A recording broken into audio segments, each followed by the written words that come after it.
ശ്രീ നിജേഷ് അരവിന്ദ്, ഇതിൽ ഗൗരവതരമായ നിരവധി വിഷയങ്ങളുണ്ട്. 2 പതിറ്റാണ്ട് എന്ത് സംഭവിച്ചു എന്ന ചോദ്യമുണ്ട്. 2019 ഒരു പത്രവാർത്തയിൽ പറയുന്നത് അന്നത്തെ ആ കാലത്തെ ഒരു ദേവസ്വം ബോർഡ് അംഗത്തിന് സ്വപ്നമുണ്ടായി. ആ സ്വപ്നത്തിൽ അയ്യപ്പൻ വന്നിട്ട് ഈ ദ്വാരപാലക ശില്പങ്ങളുടെ പാളികൾ മാറ്റാറായി എന്ന് പറയുന്നു. അതിന്റെ അടിസ്ഥാനത്തിലാണ് അത് അഴിച്ചു കൊണ്ടുപോയതെന്നൊക്കെയാണ്. എന്തായാലും അഴിച്ചു കൊണ്ടുപോയത് ഉണ്ണികൃഷ്ണൻ പോറ്റി എന്ന് പറയുന്ന ആളാണ്. വളരെ സ്ട്രെയിഞ്ചാണ്. ശബരിമല പോലത്തെ ഒരു ക്ഷേത്രവുമായി ബന്ധപ്പെട്ട ഒരു പ്രധാനപ്പെട്ട കാര്യം ചെയ്യുന്നത്.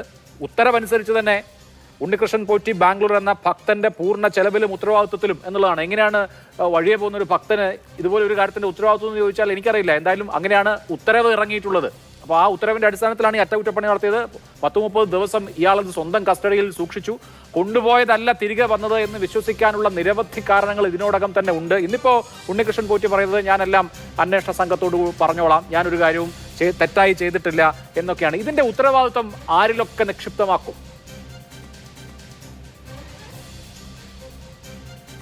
പണ്ടൊക്കെ അധികാരത്തിൻ്റെ ഇടനാഴികളിൽ പല അജ്ഞാത മനുഷ്യരെയും കണ്ടെത്തിയതായി വാർത്തകൾ പുറത്തു വന്നിട്ടുണ്ട്. പക്ഷേ അധികാരത്തിൻ്റെ ഇടനാഴികളിൽ നിന്ന് അമ്പലത്തിൻ്റെ ഇടനാഴികളിലേക്ക് അജ്ഞാതരായ ആളുകൾക്ക് കടന്നു കയറാനുള്ള ഒരവസരമുണ്ടാക്കിയ ഒരു ഭരണകൂടമാണ് ഇത് എന്നതിൽ യാതൊരു തർക്കവുമില്ല. ബാക്കി എല്ലാത്തിൻ്റെയും ഓൺ ചെയ്യാൻ ദേവസ്വം ബോർഡ് ഉണ്ട് എങ്കിൽ, ദേവസ്വം ബോർഡിൻ്റെ മുകളിൽ ഒരു ദേവസ്വം മന്ത്രി ഉണ്ട് എങ്കിൽ, ദേവസ്വം മന്ത്രിയുടെ മുകളിൽ ഭഗവത്ഗീത കൃത്യമായി പറയുന്ന കേരളത്തിൻ്റെ മുഖ്യമന്ത്രി ഉണ്ട് എങ്കിൽ ആര് കട്ടുകൊണ്ടുപോയി എന്നതിൻ്റെ കൃത്യമായ ഉത്തരമാണ് കേരളത്തിന് വേണ്ടത്. അതിന് ഹൈക്കോടതി വളരെ കൃത്യമായി നോക്കുന്നുണ്ട്. 4 ഓർഡർ വന്നിട്ടുണ്ട്. അതുണ്ടെങ്കിൽ നിങ്ങൾക്ക് പരാതി കൊടുക്കാം. ഇനി ആഗോള സൂചികയിലെ ഒരു മെറിറ്റിന്റെ സ്കോളർഷിപ്പിന്റെ കണക്കൂടി പറഞ്ഞിട്ട് ഇതിനെ ഓവർകം ചെയ്യാമെന്ന് പ്രിയപ്പെട്ട അരുൺകുമാർ നിങ്ങൾ ഇത് വിശ്വസിപ്പിക്കാൻ ശ്രമിക്കരുത്. പിന്നെ ഒരു ദുസൂചന 20 കൊല്ലത്തേത് ഉണ്ട് എന്നുള്ളത്. 20 കൊല്ലമല്ല, 50 കൊല്ലത്തേത് ഉണ്ടെങ്കിലും അത് അന്വേഷിക്കേണ്ട, അത് പുറത്തു കൊണ്ടുവരേണ്ട ഉത്തരവാദിത്തം ഇപ്പോൾ ഭരിക്കുന്ന ആളുകൾക്കാണ്. ഇപ്പോൾ ആ ദേവസ്വം ബോർഡിനകത്ത് കഴിഞ്ഞ വർഷങ്ങളിൽ ഉള്ള ആളുകൾക്കാണ്. ഒരിക്കൽ പോലും സംഭവിക്കാത്ത എനിക്കോ അഭിലാഷിനോ ഇനി വേണ്ട രാഹുൽ ഈശ്വറിനോ അവിടെ പോയിട്ട് ഞാൻ ഇതൊക്കെ നന്നാക്കി കൊണ്ടുവരാം എന്ന് എഴുതി കൊടുത്താൽ 200 രൂപ മുദ്രക്കടലാസ് എഴുതി കൊണ്ടു കഴിഞ്ഞാൽ നമുക്ക് ഊരി തരുമോ? അങ്ങനെ ഊരി തരുമെങ്കിൽ ഏറ്റെടുക്കാൻ അവിടേക്ക് അയ്യപ്പ സംഗമത്തിന് ആൾ കുറഞ്ഞ് നോക്കണ്ട, 1000-കണക്കിന് ആളുകൾ, 10,000-കണക്കിന് ആളുകൾ അങ്ങോട്ട് വരും. അപ്പോൾ ആ ഒരു സിസ്റ്റം തന്നെ തകരാറിലായി. ഞങ്ങൾക്ക് ഇഷ്ടമുള്ളതൊക്കെ ഞങ്ങൾ ഊരിക്കൊണ്ടുപോകും.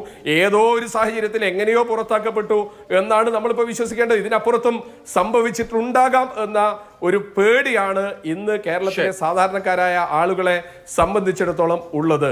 ആ പേടിയെ മാറ്റാൻ സർക്കാരിന് എന്ത് ചെയ്യാൻ സാധിക്കും?